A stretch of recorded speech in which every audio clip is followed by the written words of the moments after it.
Welcome to SMC-GAELS-TV. We're talking to a myth, a legend. For a lot of you Gale fans who don't know, his name is Gonzo Silva. Yes, sir. And he's from Moraga, not far from here from the campus. He's a Gales lifer. You've been here now for what? Well, I graduated here in 1995. 1995, that was the year I graduated high school from George Washington in San Francisco. There you go. 2011, I go down after work to go get some stuff.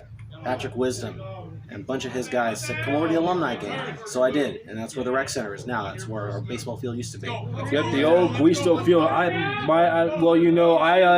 jumped ship from across the base from University of San Francisco after 24 years, and due to unfortunate circumstances, we all know what happened. That kind of was Greg Moore was there, so it kind of had a backup plan on the depth chart, and I'm happy to be here. But this is something new, and talking to somebody recently on the phone told me that, Brian, it's good you should branch out though. Mm-hmm. And try and this is a great melting pot where from Jed Soto to Eric Valenzuela, the championship of 2016, nearly getting back to the regionals for the second time in 4 years, a little over 3 years ago, and Greg Moore taking over. This is a great place to be. Great place to be. A lot of established pitchers have gone on to the major leagues. 4 All-Stars. 2 of the 4 made the Majors All-Star team. Both Tony Gosselin and perennial reigning National League Cy Young Award winner Corbin Burns, who continue to rewrite the record books for innings pitched, wins, losses, and strikeouts for the Brewers in the single season, and for Gosselin, who could be a candidate for the National League Cy Young Award this coming year. It would be really nice to see Gales go back-to-back on Cy Young Award winners. Burnsy's been lights out. I don't want to face that in an alumni game, trust me. I don't want to face that cutter. Yeah, I think he may have to put a clause in his contract not to pitch in an alumni game. I think he already does. Yeah, so I think that's not going to happen. I think if you see him in person, he's going to be a spectator. I'd like to interview him someday.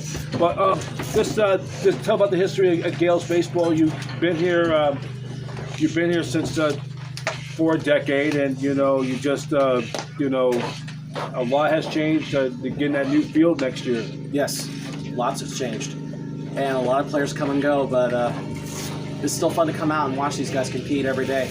Yeah, great community. I already toured the facilities and did a documentary on that. If you see the documentary, I'll post it up again. Wonderful. And I had a blast last few weeks, just coming in. I know Greg Moore back at our time with Neil Giartano, and just this is like a brand new. This is brand new for me. Branching out to another institution and bringing my presence and my wisdom of broadcasting, bringing some of those old USF Neil Giartano plays from his playbook with me. Mm-hmm. What I bring to the table here is my experience out there in the real world, watching baseball all my life, and just seeing these guys grow and develop. And it's always nice to see them when they come back. It's always nice to see them when I can talk to them. This school is incredible. For being such a small school, it's incredible. And we need to continue to get these guys from this field onto bigger and better things. And there's a lot of guys that have done that. You mentioned Burns, you mentioned Gonzo. Keep forgetting about a guy in Chicago. Wallachuk, who just came drafted by the Yankees, who just got traded to the A's at the deadline. Yeah, he's finally making an impact. Another Gale in the show. Drew Strotman just got traded to the Texas Rangers, so we'll see what happens there next year. We need more Gales up in the show. Well, the Gales, I think, is well representative, and it's been a trademark in recent years, starting pitching. Of course, it's always been about starting pitching. We got a couple guys that got drafted last year that are making their impact. Chris Campos made it as far as A-ball this year with the Dodgers, so then we'll see what he's going to do. Kai Bush last year. Bush, and then another one who I think got drafted by the Mets or the Dodgers, one of those teams. Chris Santiago. He's going to be down. He'll be back next year, maybe probably toward the end of next year. He's unfortunately going to have Tommy John, but he'll be back. He's going to be a two-way threat for the Mets at some point.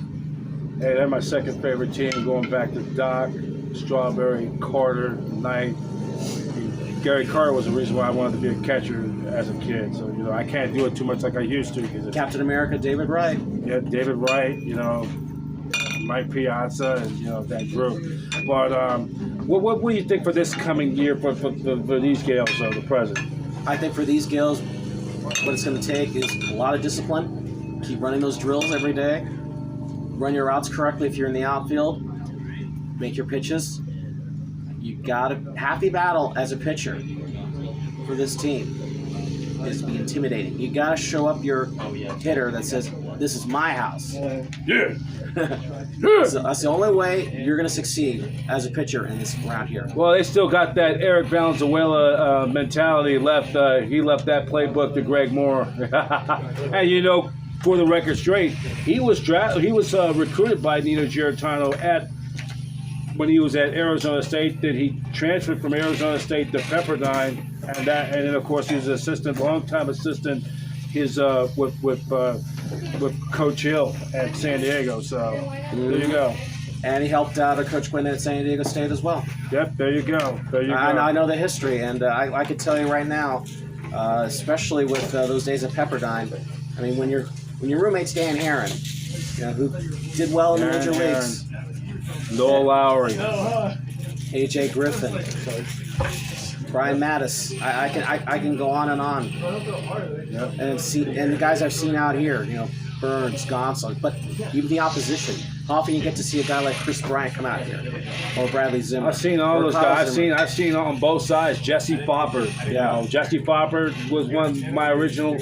Back in '99, I told him one day before he became a pitcher, I said, "Jesse, you look like more of a pitcher. You should be a pitching. You don't look like no infield. You're too tall to be playing infield." And he just loves swinging the bat. One day I come down there for the fall season. He had a bullpen with pitching coach Jack Kanishi, and the rest was history. There you go. And I believe he's still coaching in the city. Yeah, somewhere in San Rafael up there in the North Bay. Does his camp though. But hey, you know. Hey, I'm glad to be on though, G. This is going to be a great relationship. Hey, this is your Palladium Palace. So you know, I don't take nothing away. I'm not here to try to run your parade on your Palladium Palace. I'm just here to just be an asset, just to throw in some advice. The more the merrier. The more the merrier. That's all I ask. Thank you very much, though, for welcoming me. Hey, that's the G-Man, Gonzo Silva. I'm Brian Professor B. Davis for SMC Gaels Television Network. Check us out, Facebook.com/GMC-TV Net, and we'll have this on YouTube as well. I'm Brian Professor B. Davis for the SMC Gaels Television Network.